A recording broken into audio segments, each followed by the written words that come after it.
Well, this is my newest addition. This is Miss Clara Louise Gedkin. I wasn't planning on having her in this interview, but she didn't want to be put down, so I figured here she is. Henrik Ibsen is he's a brilliant writer in that he tackles some what can seem like very heavy subjects from the outside, but he works in a lot of humor. A Doll's House is about a upper middle class family in Norway, but don't worry, we speak English. It's the Helmer family. It's Torvald and Nora Helmer. And the story really centers on Nora and her experiences trying to cover up some fiblets that she has told to save her husband's life. Nora and Torvald, actually, I think they have a really sweet relationship. Nora absolutely loves her husband, and I'm pretty sure, I'm not playing Torvald, but it would seem that he loves Nora too. He calls her his little sparrow, his little bird, and in a way there's a bit of a trophy wife kind of thing going on, but Nora likes that. That's their language, that's their love language. She loves to be adored and he loves to adore her, and he likes to show her off. I first saw Alex Jorth performing with Victory Productions this last summer, and he was so charming and sweet. And at the time we were looking for someone for The Story of My Life. We ended up, of course, casting him. And I'm pretty sure all of our studio audience fell completely in love with him in that role. I just loved watching him every night. And so when we were looking for Torvald for A Doll's House, I was like, well, let's read him. And we read him, and he was lovely, delightful. So I'm so excited to bring him back and to get to play with him. We became pretty good friends, and I really enjoyed watching him work. And I'm very excited to get to play his wife. I think it's going to be a lot of fun.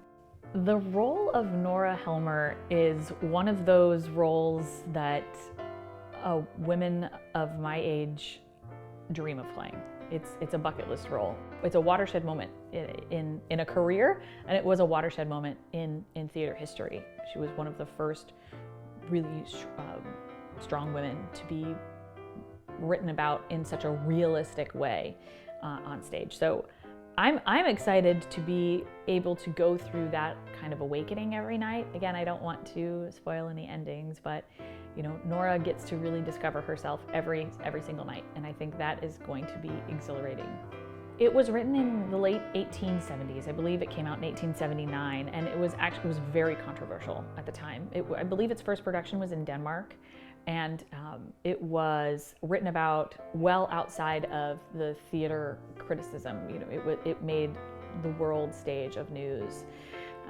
Because it was very controversial to show a woman in anything other than in a subservient position. In response to some of the criticism of the play, Henrik Ibsen said, "A woman cannot be herself in modern society, since it is exclusively a male society, with laws made by men and with prosecutors and judges who assess feminine conduct from a masculine standpoint." Having a daughter as opposed to a son changes your worldview, I think, about a lot of things. I remember when my son was born being somewhat relieved to be raising a boy and not a girl. There's just so many things that I think are gray when you're raising a girl.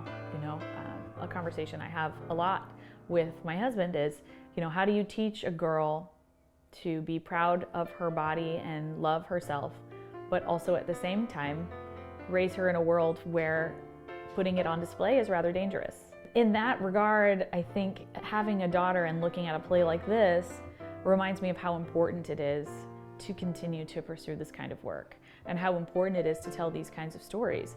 Yes, this play is almost 150 years old, but we still need to be talking about this. We still need to be remembering that, or reminding ourselves that women are equal to men in society, and raising a son, I think you have a responsibility to teach that son that. And raising a girl, you have a responsibility to empower her to that. And I think it's just a different way of looking at things. And I think ultimately this play is about that. It's about female empowerment. But it's also about the sacrifice that female empowerment brings. For her, she makes a huge sacrifice to be empowered. We have come a long way, but we still have a long way to go. Macaroons are Nora's favorite treat, and Torvald won't ever let her have any. So come to the studio and watch me eat some macaroons.